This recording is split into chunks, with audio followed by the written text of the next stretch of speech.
the thing about it is that you have to fix you. Yeah. You have to love you.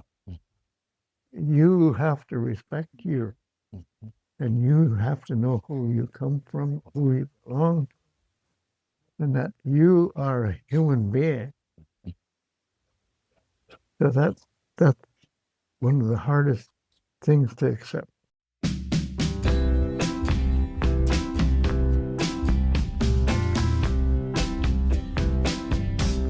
Well, hey there, sweet peas. Welcome back to Friendless. I'm your host, James Avramenko, and this week I had the honor to be joined by two incredible guests. I spoke to Elder Larry Grant, who's the Elder in Residence at the Justice Institute of BC and UBC's First Nations House of Learning, and Scott Steedman, who is a publishing professor at Simon Fraser University. We discuss a brand new book that they have co-authored, Reconciling, which traces Elder Larry's life across Vancouver and the surrounding areas, from Musqueam to Chinatown to UBC and beyond. The episode was recorded live at the Book Warehouse, so there will be a little bit of background noise, but the interview itself was an honor to conduct, and I hope you enjoy.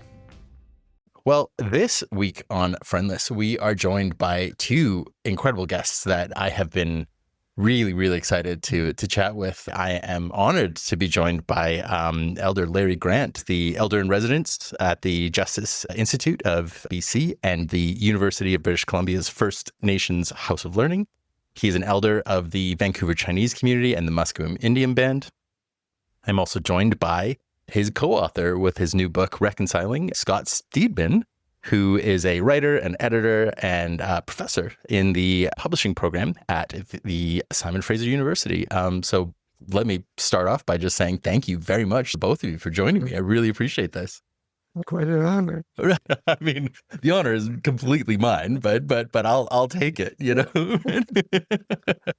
If I can just say, we've never been on a podcast before. Hey, so it's kind of cool. Excellent. I'm glad to. It's fun. It's fun for me to be. It's fun for me to be the sort of the first host for guests. You know, this show is very gentle compared to others. You know, so you'll be fine. Right. Now that I've given my own sort of little intro chyron for you, I often like to flip the question back to my guests and say, you know, Elder Larry, who the hell are you?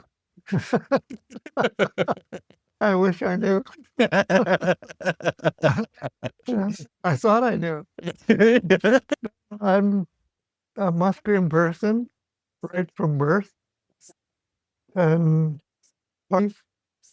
from birth, because my father's from Guangdong province and Seimun village in China. Something that I had so much, I think, negative impact on my thoughts as a young boy. But as an older person, have grown to respect who I am and learn to love myself and accept myself. So that's the part that was missing in my childhood, that connection to self,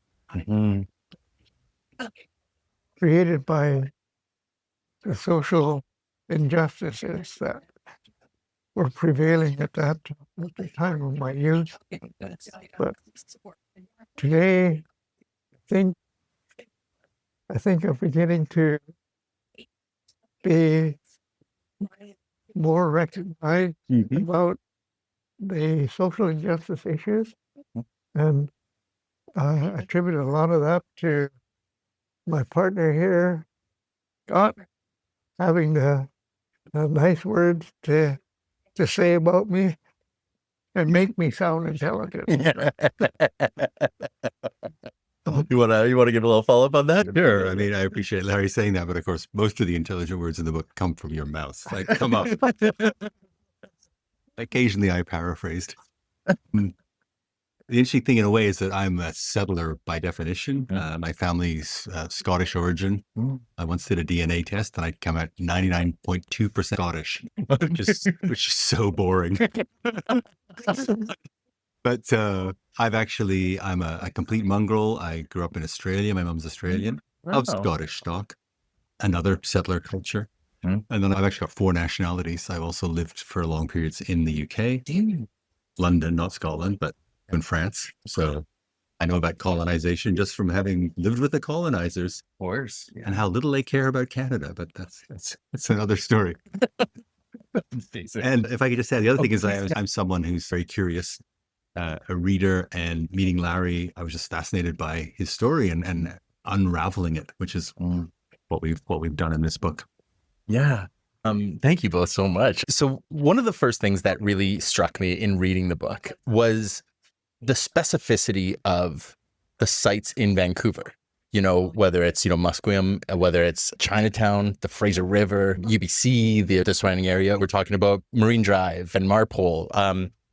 What is it about telling your story through place and location rather than just chronologically that sort of felt like the right way for you? Well, that was the suggestion of Scott, Okay. that we do it very specifically in the different sites that I actually talk about, Right. and have a conversation with each other, and he would record it and write it and explain as much as he can from my words to the words of an author publisher, and I think it really concentrates the talk about Chinatown or Strathcona, the very, very specific parts of my life are in that Agassiz, Chilliwack, Musqueam, Marpole, Chinatown. The very specific issues happen in each location, and they keep popping out. So he suggested that, not knowing anything about book writing or anything like that, or what's appealing to younger people. And so he asked me, what target audience do you think? And I at the time, high school students, grade 10, 12, and second year university. In that age, so that's how we started. They're using that, that way of kind of the framing or the yeah. It created a really powerful kind of anchoring moment. The stories sort of start almost dominoing on each other, right? Yeah. They do. They pop out. Every location has a very, very specific thing connected to it, and once you start talking about the specific area, other issues pop out. Of course, and it goes sideways, and the audience trigger something. Talk about this area or that area or that issue or this issue. It just pops in my head. Yeah. It's not fabricated, and it's my truth. Yeah. That's what I'm talking. Find it is a direct. Where do you think those connective triggers? Where do you think they're happening for you? Is it the stories just start sort of rolling through, or? Well, yeah, there's different things like living in Georgia and Gore, and growing up with the kids in the neighborhood, saying, "Hey, that store over there, he's got all kinds of candy in a certain spot, and watching him, it takes him to leave the back room to come to the front room. There's a count of 1 to 10 seconds there. So if I go in there and you say hi, and you are the one going to buy something, and I'm popping in, I'm grabbing an hog." Yeah. So you've got to scout it, right? Yeah. You scout it, and you scout it, and you scout it, and these little things pop in. Yeah. It's like right now, Scott. Right. Before. Yeah. And I know that, and his candy was located in a very strategic spot, from the doorway. That we go in there, I'll pop in and grab it and say, I want to buy something, but I can't figure out what. So I'll see you later. And around the corner, split the candy. Yeah. I mean, it's nice to know you've got stories for the sequel, right? For the next one. Sorry, you wanted to, I was going to say a couple things. First of all, the book started because BC doing some communications work, just as a freelancer. And they were putting up signs, sort of the first step in some kind of reconciliation. This is like 8 years ago. And they asked me to write a piece about it. I said to them, why don't we talk to a Musqueam person? Which, interestingly. So they said, okay. And that's how I met Larry. I just phoned up the band council. We ended up walking around the campus for about 4 hours and Larry just talking. Yeah. That's how the book ended up being structured, was the same way. Like as we walk and sites and, maps, buildings would stimulate his memory. Ended up with something like 4,000 words written down. And then they asked me for 6 captions for photos. Which, that's going to be tricky. And then it became basically one of the chapters of the book. Right. So that's kind of how the process. But the other fascinating thing is I went to UBC, right, as a student about Musqueam, like the fact that this beautiful campus is right next to the reserve. It's part of their traditional territory where they used to hunt and do all kinds of other things. And no one ever told me that. It was not a topic of conversation. Yeah. So the book, in a way, for me, is an exploration of a city that I grew up in, I know well, and yet seeing it from a totally different point of view through Larry's eyes. I can give you an example that's really poignant to me. We went to Fraser Valley Heritage Park, I think it's called, in Mission, which is where it is. It was there for 121 years, I think. It closed in the 80s. So this is not ancient history. And I didn't go there, but the reason he didn't go is that's a whole other story. Okay. We'll get into that. We'll get into that. But when we were there was no reference to it. We had trouble finding that there are actually the foundations of the boys and girls dormitories there. But there's one old weather-beaten sign saying that this is not sufficient and we're working on better signage. Yeah. Looked like they've been working on better signage for quite a long time. Right. And then at a certain point, Larry was standing on a road that kind of comes up and ends. And he said, we drove up this road to come and visit cousins. And he described them leaning out the window, like they were literally in prison. And as I was standing there, he was seeing those buildings that don't exist anymore. Sort of, another layer of memory on the landscape that I hadn't seen. It was very poignant. Yeah. And the people running by jogging and going to get a cafe at the beautiful cafe, they're having a coffee or whatever.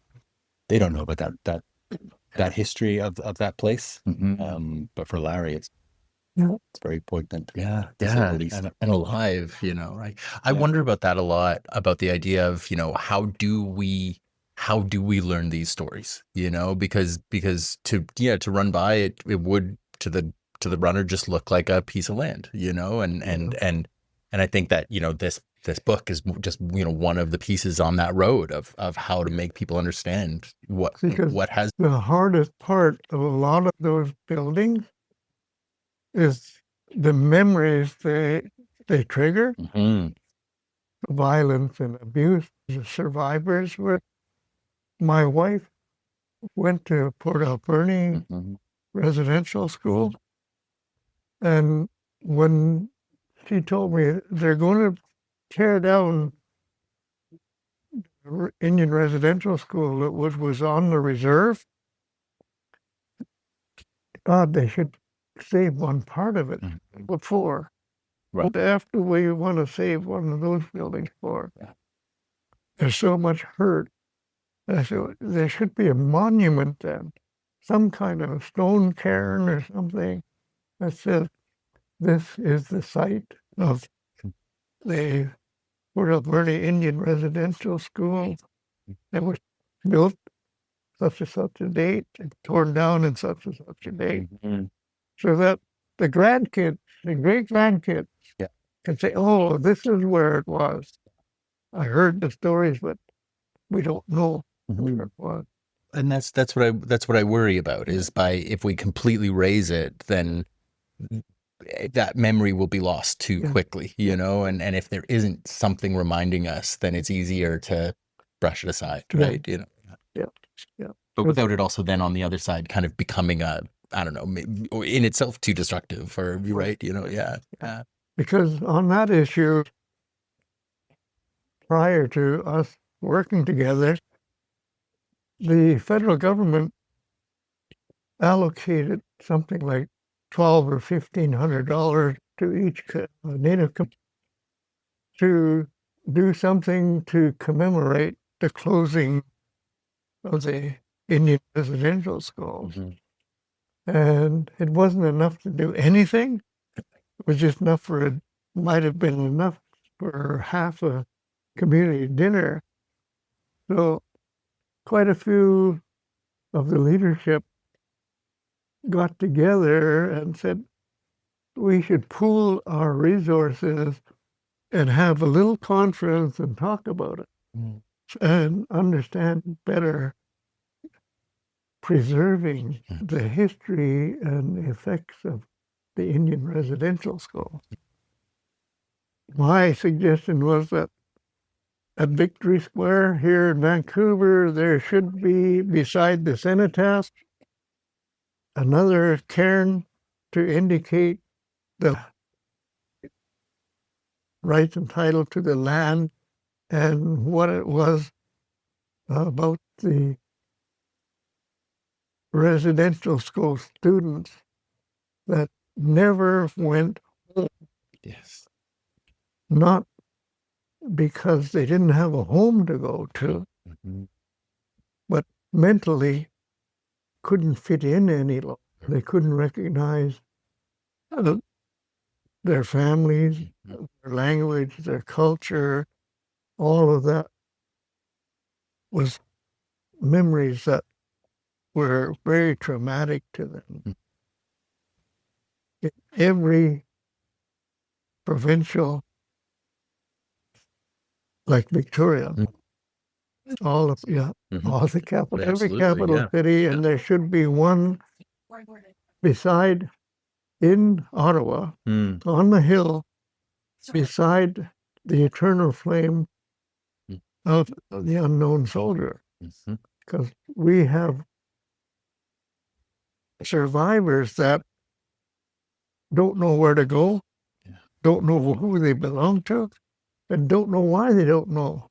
And that's really important. They're like the Walking Dead for me, because they have no real connection to their histories and who their families are. So that was my suggestion. Yes, the settlers that were trying to help would say that you got a pretty radical idea. And I said, well, I don't think so. No. Because for me, it's just normal. These are monuments of all of the subjugation. I said, that's what we got to push for. And they said, well, on Parliament Hill? I said, yeah. Where else? Where people from around the world go to the best place in the world to live, Canada. But no one knows the history of the Indian residential school and all of the acts of socioeconomic denial and exclusion. And I said, I'm coming from two different worlds that were both excluded in different ways. Because one side is Indian and they're not Indian. So deny identity. The other side is Chinese and they were always Chinese. They had language, we had nothing. They had culture, we weren't allowed any. They had identity, we weren't allowed to be identified in a way that identified us as the people that we are. So those are the things that I really was trying to talk about. And it's something that is a whole complete another story. So, whatever came, you were saying these were suggestions in kind of in committee. Where is that currently? Is that still being pushed for, or had that been dropped? That kind of just faded away. Oh, that's disappointing. It was just something the government, they wanted to. Right. They we're thinking about you. not going to give you anything they can do. If I could just say, Larry knows more about this than me, but what came and said was the Truth and Reconciliation Commission, Oh, I see. which interestingly came about. It was an act of Parliament, right? Said that they had Yeah. to have. Yeah. It was a court case. Yes. Yeah. It wasn't the government that decided. It was the Supreme Court of Canada. Oh, yeah. Well, so that's something that, It's a piece at least, right? Yeah. But it just, it doesn't feel like that. Sometimes for me personally, it feels like, as important a document as it is, it's like it's still, sometimes you can hide a lot of it by it being text and it being just a thing that you have to actively go out and seek, whereas to have a monument that you can't avoid, and that you have to look at when you go to, right? I think is a lot more, I don't want to say one's more important than the other, but they can work in tandem, right? Yeah. For me, wherever there's a cenotaph for the soldiers, the veterans, there should be something there for the survivors of the Indian residential and the ones that never came home. Same as military survivors. Yeah.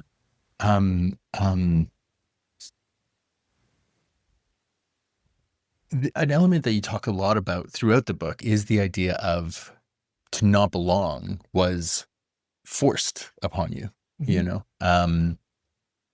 Can you kind of take us back to when that realization first truly became, tangibly real for you? Not in the sense of, the lived experience. Of course, that had been a part of it, but that first moment where you reflected an understanding of what had been done to you. I know that's a big one. That's because trying to find that spot, of course, yeah, challenging, but I know that when I was in high school, basically became more clear. And when I was serving my apprenticeship, my mentors were military mechanics that of the Second World War in the war, but they took care of the tanks. Okay. And then they talked about Canadians being Canadian and said, no, we're not allowed to do this. We're not allowed to do that under the Indian Act and under the Chinese Exclusion Act. We're not allowed here, allowed there, not allowed there. And then customers coming in, I was very proficient on the largest crankshaft grinder west of the Rockies at that time, the largest crankshaft grinder in British Columbia. And the customers would come in and talk to the crankshaft grinder. And the front desk guy would say, oh, that's him over there. They go, that's you? You're the guy that runs this machine? I'm the guy. Yeah, but you're expecting a white guy? Oh, I didn't say that. So, okay, I'm the guy. You're Chinese, right? I said, yeah. That's what they recognize me as. I'm Chinese. So things like that came, and how they kept it away. But as a youth, shortly after the bombing of Pearl Harbor, the Japanese kids disappeared. All the movies, the war movies were ramped all over the place. Heroes were white guys, and the villains were Japanese or people of color, and they all spoke English. And around the same time, my father was upset at my mother because I could respond to Hunkaminam very easily, and I couldn't respond very well in Cantonese. Stop talking to him in Indian. Right, yeah. And that between Pearl Harbor, my dad having an argument with mom, all the movies, the heroes, the white guys, the only thing spoken around us was English. Mm-hmm. Even though I was living in Strathcona, Yeah. there was Ukrainian, Polish, Croatian, Jewish. Mm-hmm. It was all spoken there. Mm-hmm. Really, really a great place to be to see the integration, Mm-hmm. but the exclusion was so strong. The signs in certain restaurants, no dogs, no Indians, no Chinamen, and or just the service staff walk in a store like this, and either you were tailed all over the place, Right. or they ignore you completely. Yeah. Yeah. That all of a sudden, just Mm-hmm. wherever I go, I'm not wanted. Mm-hmm. And I can't change it though. Mm-hmm. That's something my mother told me. Mm. I come home from Strathcona crying. What's the matter? We got hurt. You been in a fight or what? Mm. Well, no, they called me Chinky Chinky Chinaman. Said, no. Yeah. No. That's old Humpty Dumpty, but using Chinky Chinky Chinaman, you know? And, well, I think you better stop crying Mm. because you are Chinese and you can't change it. Right. You got to learn how to talk about it. Mm. But knowing that part, how it excluded you from, you didn't belong. Mm-hmm. You didn't belong. It's that buildup. Yeah. Yeah. And there's no real aha moment. Mm-hmm. That just gradually comes. Yeah. And I relate that to being an alcoholic. Sure. First of all, you got to find out you're an alcoholic. Then you got to accept it. Then what are you going to do about it? Mm-hmm. And are you going to fix it? You're just going to. And the thing about it is that you have to fix you. Yeah. You have to love you. You have to respect you. And you have to know who you come from, who you belong to, and that you are a human being. So that's one of the hardest things to accept. Mm. Especially if it's being kind of reinforced over and over and over that they don't want you to feel that. They don't want you to believe that. Yeah. Because it didn't matter what you were doing. People of color Mm-hmm. were picked out for different incidents. Don't speed. Yeah. Whatever you do, don't speed, Mm-hmm. because the cops are going to stop and talk to you and see that you're not white, and you're going to get a ticket. Yeah.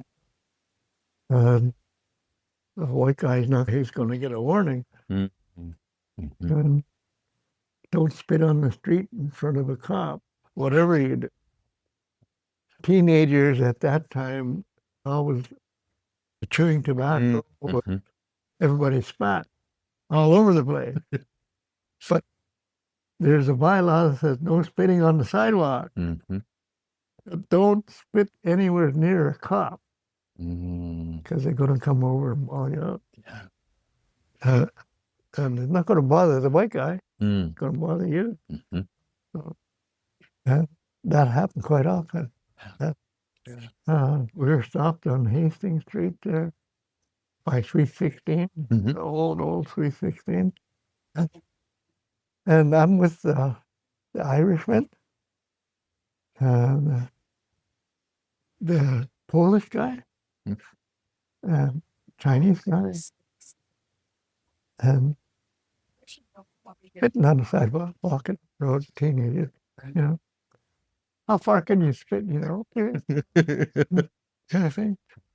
And pretty soon the cop, you guys stop here. You and you. No spitting on the sidewalk.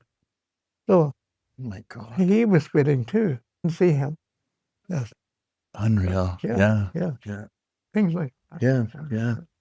Mm. That builds into something. You mentioned about something your mother says, right? Just now you told, she came home and she said, well, you better deal with it, right? Another element in the book where you discuss your mom saying, did she say, I can't remember the exact quote, but it says, did that break you? Better go out and do it again, right? And I'm curious, an element of this is, and a big element of the book felt like, the things that your family and your parents passed to you. And I'm in kind of conflict with the things that, the culture and the government were trying to take, And I'm curious, are there things that spring to mind that your parents passed on to you and gave to you that no matter what they did, the government just could not touch and could not ever kind of take away from you? Well, for me, I was just speaking on the way to the bookstore. When I was a resident elder and co-instructor of language, doctor, well, she wasn't a doctor then, at Sue Blake. Said, hey, Larry, there's a program, classroom stuff. I think the acronym today is the CTLT department.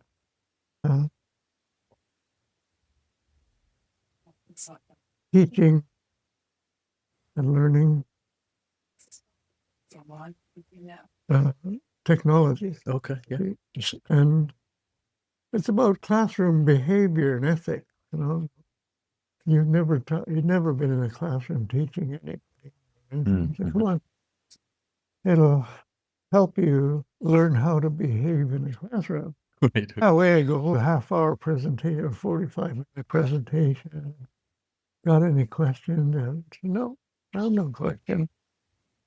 And after she's driving me home, she said, what did you learn there? I said, nothing. I didn't learn anything in there. My mom taught me this when I was a little boy. Yeah. Not as a old man teaching class. But how to respect someone. You don't have to love them, but you got to respect them. You got to respect what he knows and how he's teaching. And you have to have respect for each other. You don't have to love each other. You don't even have to like each other. What I learned in the machine shop. There's a lot of stories about that, isn't there? Yeah. You don't have to love anybody. It's like my dad running Chinese grocery store. That old woman, teach you like a dumb dog. How can you say, can I help you, ma'am? Oh, yes, ma'am. No, ma'am. This is a better one over here, ma'am. You can take this one. You're sucking up to her because we're just by ourselves. You're just sucking up to her. You say, well, she pays the rent. She pays the rent. And she is a customer. I have to talk to her very nice and respect her and treat her properly, or she's not coming back. Yeah. And that's what I learned in the trade. We could sit and talk and argue and yell and swear at each other, talk about politics and religion. Just really get face to face. Okay, coffee time's over, guys. Yeah, okay, let's go. Come on. We got work to do. And the issues we talk about many times are not specifically about me, conversation, which you could perceive as against me, may not be. And you don't know. So, and if you don't work together, it's going to fall apart. Everything's going to fall. And for me, that's part of reconciliation, reconciling. Work on you before you connect with others. I found it interesting. I don't know if you've necessarily made a direct connections, but in telling the stories of your sober, I got sober 3 years ago, so I'm a little ways behind you, let's say, right? Yeah. But the way you tie in that process and that sort of development of self-love for that, and connect that to reconciliation as a personal, personal work on top of the community work. Yeah. I really loved and appreciated that those connections. And I'm curious, I guess, where do you start with that kind of thing? If someone picks up your book and they're feeling kind of inspired, where would you hope they go next, kind of? From the book itself? Like for their own personal, Oh, yeah. That's I know, that's sorry. a real challenging Yeah, question, isn't it? Yeah. because first of all, Richard Vedin, who was a navigator in the Royal Canadian Air Force, you have to know where you are before you know where you're going. It's the same thing in life. Where are you in life? You have to figure that out before you can actually start to move forward. And what caused all of these issues? Because for me, it was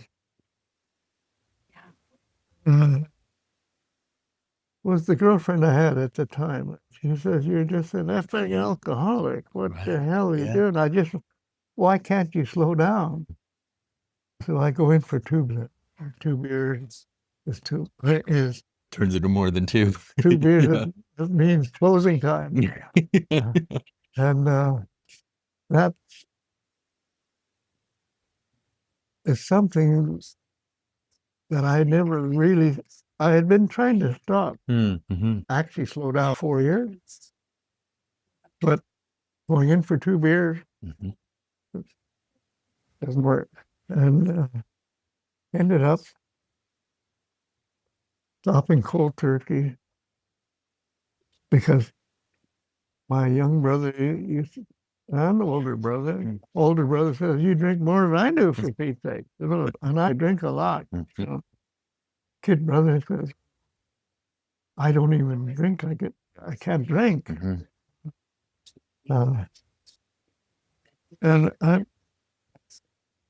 I'm going, "You guys have trouble with me being a drunk. But I'm a functioning drunk. Right. Yeah. Nobody knows I'm drunk except Mom. The one that could tell, oh, you're drunk." Yeah. And kid brother would say, you were answering my questions. You were having a discussion. You weren't slurring your words. You weren't mumbling. And you were not bouncing off the wall. Sure. In the way you were discussing things. And we discussed these issues that I'm asking you about. I said, well, first of all, I got to get to that stage where I was before I could give you an answer, because I can't remember. Sure. Mine will go back to, why am I drinking? As a youth, we didn't drink. We had the odd drink, but we didn't drink. Might have had a Mickey to go to a dance, but we wouldn't finish it. And that, why do I need to get drunk? And then whatever issues were there, when I stopped, I sat, must have been 2 years with my mom again. Every chance I had, would go and sit with her. And we just talk about history, talk about life on the reserve, life as kids, her life, my life, Dad's life, uncles, history, genealogy. Then pretty soon it started to come out, that anchor that she talked about, the Musqueam history of who I am, who I belong to, where I come from, the culture I belong to, how I belong to that culture, and who is my family. And everything you do is a complete reflection on your family. You do something wrong, you put shame on the whole family, not just you. And you don't have to be a spokesperson for your family. Everybody knows who you belong to. You know that. Because if we went to a longhouse on Vancouver Island, talked to the old ladies, I'm the grandson of Hope Collette at Musqueam. Oh, we know who you are. Yeah. Sit over here in the front, not in the back. You belong here in the front. I said, yeah, but we're just teenagers. You come from Hope Collette. You belong right here. Don't move. Yeah. Anybody comes in here and wants you to move, don't move. Yeah. Then it gradually, what Mom had said, that's your anchor, who you are. You don't need food. But you gotta love you. You gotta respect you. And that was my journey. Yeah. And it took a while. Yeah. Sure. But All journeys take a while. oh yeah, That's just this one was crazy. For me, there's been a journey too, and I think a lot of it's about listening. I think for me, I was lucky to meet Larry. I spent a lot of time listening to him, and it's took us years to write the book, and pieces. So the whole time, instead of putting up my hand and explaining things to Larry, which is what us white guys like to do, a university professor, for God's sake, I shut up and listen. And a couple of sort of side notes, but whenever I give a talk, I have notes. Yeah, Larry never does. Sometimes I'll ask him ahead of time, "What are you going to say?" We'll find out. You'll find out. And that's an amazing thing. He said some things recently about how he looks at the audience and he gets feelings from them about what they're interested in, what they want to hear or what they don't want to hear, and that's really interesting to me. As I said, as a university professor, it's cool. I still bring my notes, but I tried that because I never spoke publicly ever as a tradesperson. Yeah, maybe in an audience like this in the lunchroom, but never ever spoke public. That was Kid Brother's job. right, yeah, He loved to talk. Yeah. His son Wade loves to talk. He's now my member of parliament. I was going to say, I the recognize the name. Yeah. That trait probably helps for that job. Yeah. But I attended so many cultural events. The young person, young adult, listen, orator. Oh, beautiful orator in our language. One day I hope to be like that. But I never spoke. And the first 5 years, as if I was standing in a shower. The amount of perspiration that was coming off me, I couldn't believe. Yeah. And That's when you were speaking in Uncaminum. Yeah. It was freaky. And, the first time at UBC, my young brother says, I can't make it. I have to cancel. I got to go do something. Can you go and do a land acknowledgement at UBC? I want you to speak Hunkaminam. Yeah, I guess so. Uh, yeah, okay, I go there. And I'm nervous because I'm not a public speaker at that time. Yeah. And people start to come in and line up. And I know the people, the graduates that were going to be there, that's why we were asked to be there. Mm-hmm. And in front of me, Auntie Irene, her. No. So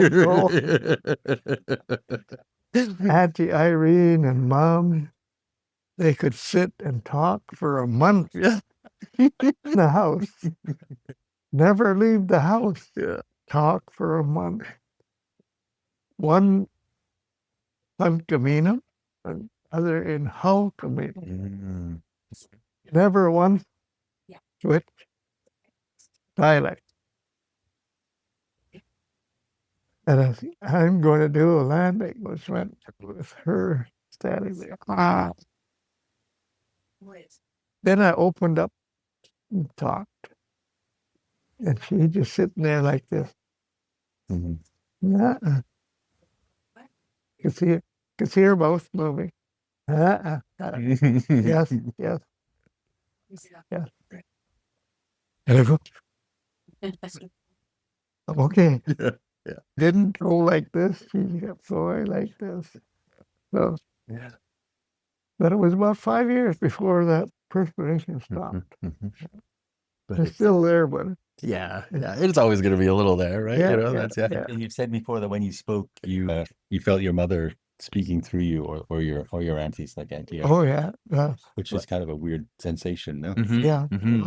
Because the words I'm using are repetitious, Of course. and certain words and phrases I use, I could hear that person. Speaking Hunkaminam, I could hear different aunties and uncles or grannies talking. As they would say this or that, and I was using parts of it. And that's just normal in oral tradition. You have to plagiarize. Yeah, sure. Yeah. You must plagiarize. Yeah.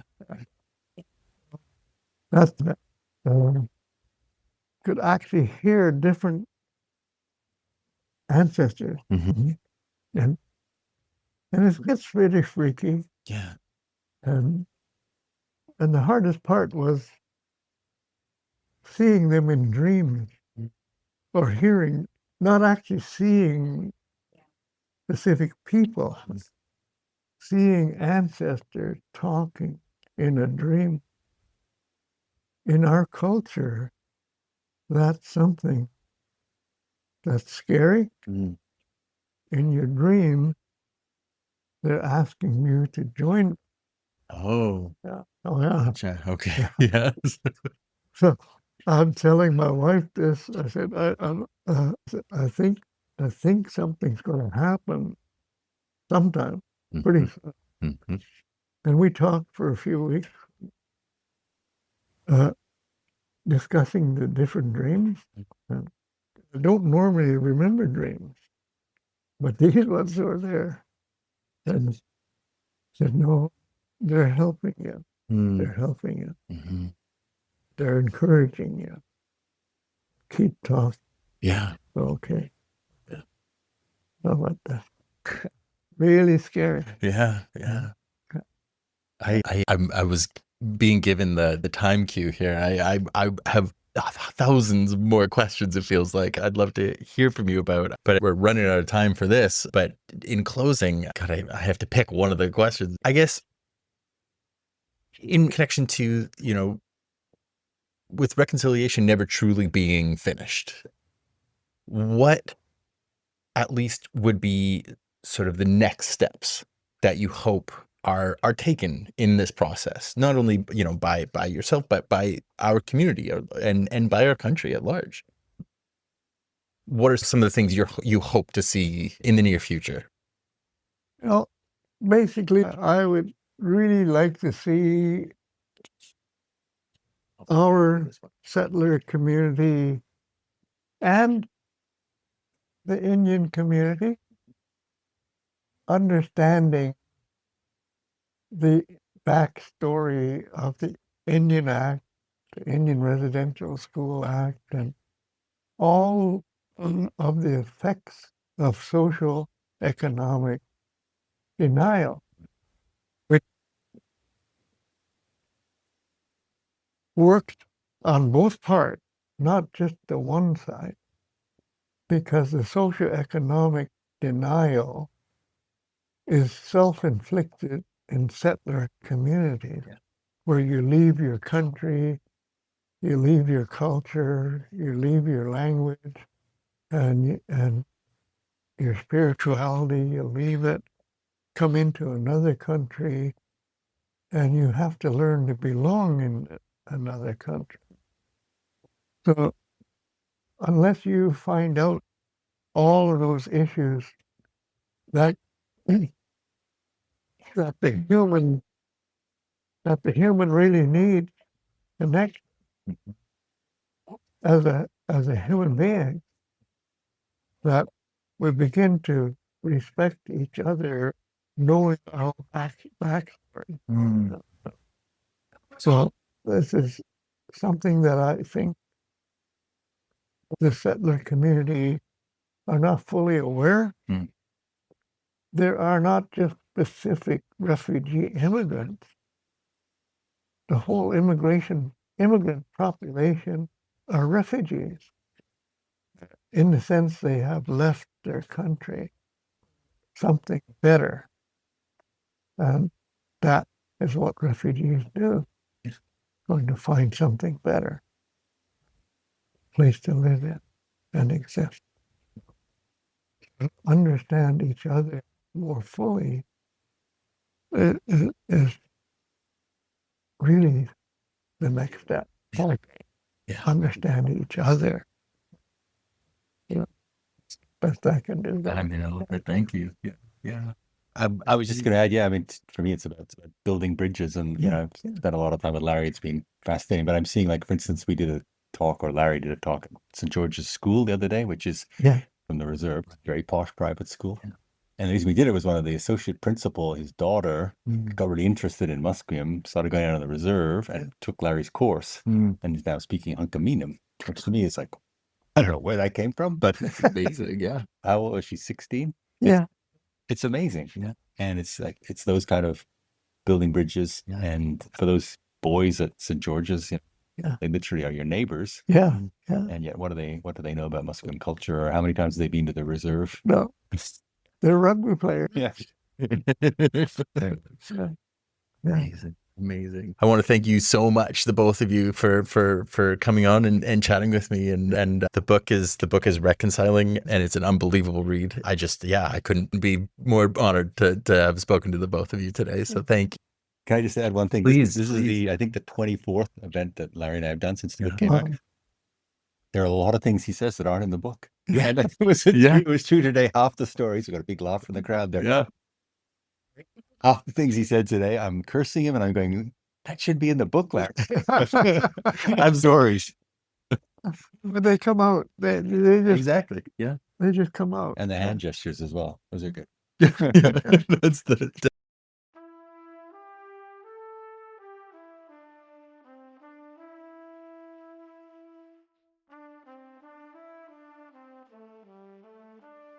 And that's it. Thank you once more to Elder Larry and to Scott for joining me on the show. It was an absolute honor to speak to them and to have the privilege to sit and to listen to Elder Larry's stories. That was an experience I won't soon forget. I hope today's conversation will inspire you to maybe dig a little deeper, listen a little closer, and reflect on the importance of understanding our shared and personal histories. This week, I encourage you to get out there and pick up your own copy of Reconciling. There will be a link in the show notes, but you could pick it up at any fine independent bookstore, maybe even the Book Warehouse on Main Street. be sure to leave the show a 5-star review. Every positive review helps get the word out to new potential listeners, and it's free for you. Much appreciated on my end. If you'd like more Friendless content, be sure to sign up for the free weekly Substack. I have been posting more regularly there. I'm sending out a little weekly update of just a few thoughts of mine, plus some pebbles of songs and books to check out and things like that. It's a ton of fun. Be sure to check it out. That's it for me, though, so I'm going to wrap it up here. Thank you so much for listening, and I hope I will catch you back here at the next episode. But hey, as always, I'm not going to worry about that right now, and neither should you, because that is then, and this is now. So for now, I'll just say I love you, and I hope you have a wonderful week. Fun and safety, sweet peas.